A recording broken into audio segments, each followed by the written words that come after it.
बदलायच्या पण नादात आता लागले. पक्की माहिती आहे की तुम्हाला घाबरून लागलेलं आहे. शिवसेनेला घाबरले भाजप आणि म्हणून 2च उमेदवार जाहीर केले, 4 उमेदवार जाहीर केले नाहीयेत. दक्षिण मुंबईत देखील हाच प्रश्न आहे. मनसेला मिळणार 2 वेळा तिथे बोलून काही दिलं नाही दिलं लास्ट काढली, पण मनसेला देणार की भाजपा ठेवणार की मिंदी गटाला मिळणार. आणि मिंदी गटाचा प्रॉब्लेम असा झालाय, आधी सांगितलं होतं एक जरी खासदार पडला तरी मी आता काय राजीनामा देईन.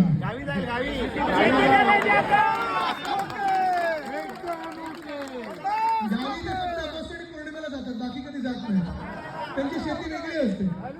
पण आता किती तिकीट जाहीर केली त्यांनी? 8 तिकीट. त्याच्यातून बदलायला किती लावली आहेत? 5.